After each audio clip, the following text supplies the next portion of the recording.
Your heroics are truly appreciated, Megatronus.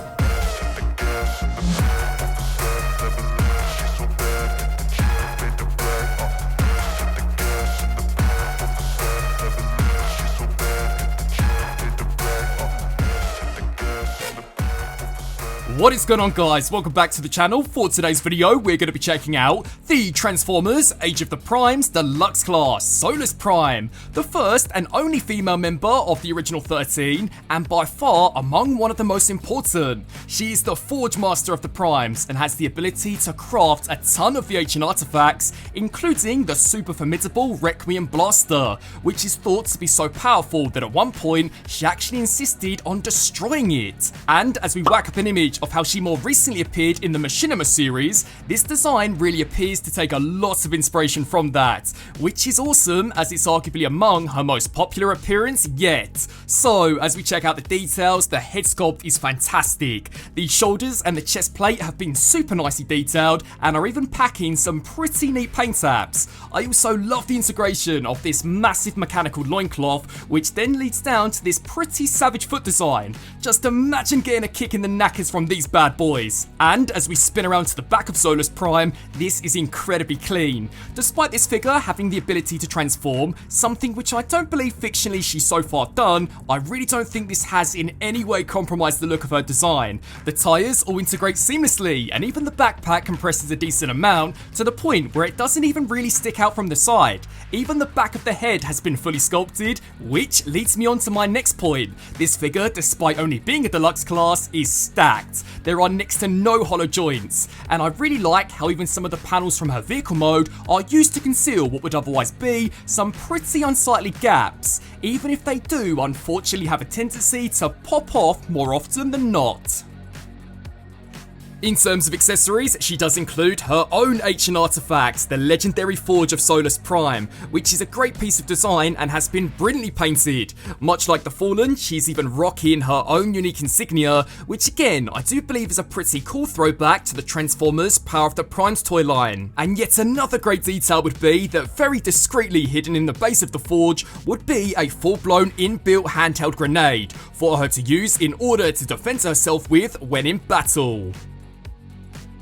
Turning to posability to see whether or not this Prime has the touch, to begin with, the head is incredibly articulated. This can look up and down, tilt side to side, and can be spun left to right. The shoulders can kick forwards and backwards, and they're out to the side. Due to transformation, there is even a full-blown inbuilt butterfly joint, giving her the ability to wield the Forge with both hands with no issue at all. The elbows can bend, the bicep can spin, the wrist can rotate, and check this out, guys, due to these being ball jointed, they can even hinge inwards, allowing her to tilt the Forge downwards to command the destruction of the Requiem Blaster. Despite the backpack, the waist can be spun all the way around, and I really like how multi-segmented the front skirt armor is, giving her the ability to pull off the complete splits with no issue at all. She's even packing a pretty deadly high kick, the thigh can then spin, the knee can bend to 90, the foot can be spun all the way around, and then finally she's even rocking a pretty deadly ankle joint. But at this point, I'm sure you guys will know the drill. To see the true power of this Prime, let's now put her through the pose test.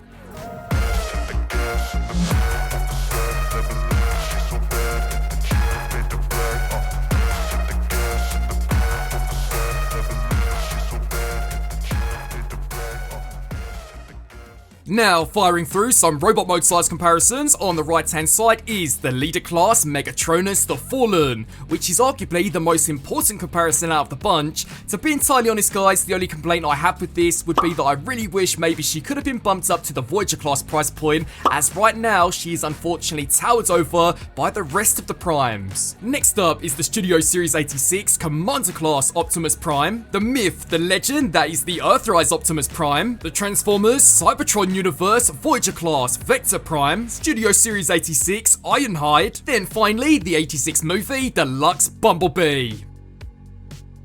Now, turning to transformation, she transforms in a whopping 28 steps, and I've got to warn you guys, some of those steps are actually quite challenging. So, for the first step, take a hold of the shoulder pad and hinge this upwards. What you'll then do is take a hold of this additional panel and slowly but surely begin to hinge this upwards, until eventually it should be looking like this.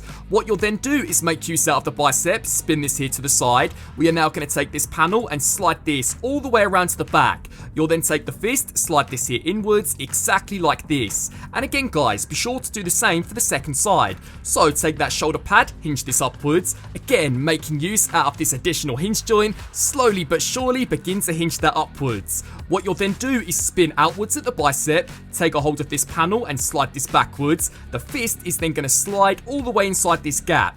What you'll then do is spin around to the back of Solus Prime. We are now going to take the backpack, extend this upwards and pull it away from the body, as stored on the underside is in fact the front grille of the vehicle mode. Once completed, that will create minimal clearance for the entire head to slide into a pretty big gaping void. As for the next step, these panels are going to slide upwards, allowing us to then take a hold of the midsection, spin this here all the way to the side, and thread this through the outer components, exactly like this. Once you reach to this point, you can then proceed to reverse this all the way around to the back, and as I'm sure you guys would then expect, collapse this here back over the top. What you'll then do is compress this downwards, and now make use out of the waist joint, as this entire section is going to spin all the way around until eventually the back is now facing the front. Now we turn to the transformation of the legs. So first of all, swivel inwards at the foot, then what you'll do is take the tyre, pop this here out to the side. We can then take the front part of the foot, slide this here backwards, and the tyre will then come back and over the top. What you'll then want to do is first of all make use out of this hinge joint. This entire section is going to pop forwards exactly like this, and then that tab is going to slide into that slot. So for this part, you are totally going to make use out of the knee joint until this does very nicely snap into place. Right now from the side, this leg should be looking something along the lines of this. And again guys, be sure to do the same for the second side. Spin inwards at the foot, take the tyre, fold this section backwards, then you'll take the front part of the foot, slide this here inside this gaping void. The tyre will then come back over the top and will snap into place. And then first of all guys, make use out of this hinge joint, pop this section forwards and try your best to line that tab up with that slot by making use out of the knee joint. So snap that section there into place. What you'll then do is proceed to take both of the legs and combine these here directly down the middle. Once completed, now we turn to what I think is easily the most challenging aspect of the transformation, the entire upper arms tabbing into the side of the vehicle. So for the first step, make use out of these butterfly joints and pull the shoulders forwards. Again guys, be sure to do the same for that second side. Once completed, we can then spin around to the side of the vehicle, where we are now going to take this panel, slide this here forwards, and you must make sure that the front grille then slides downwards. Once that's all said and done, what you'll then proceed to do is come to the inside of the shoulder pad, as this is in fact double jointed. This entire section is going to slide up and over the top of this grey section and will eventually soft tab into place. So again guys, be sure to do the same for that second side. Take a hold of the shoulder pad, extend this here all the way up until eventually this does tab into place, exactly like this. Once completed, we are now going to make use out of the forearms. That tab there is going to slide into that slot. So rest that there into place. What you'll then do is make use out of this additional panel, as this will come upwards and will snap there into place. Right now, the vehicle should be looking exactly like this. And again guys, do all of the same steps for that second side. So first of all, slide that tab into that slot, then make use out of this panel to truly secure everything into place. What you'll then do is spin here to the underside and just make sure that the shoulders are also attached into the front grille. Once completed, there is Solus Prime now fully transformed. Racing through the battlefield of Cybertron, here is Solus Prime now fully transformed into a full-blown Cybertronian truck, which, despite being a first for this character, actually looks pretty solid.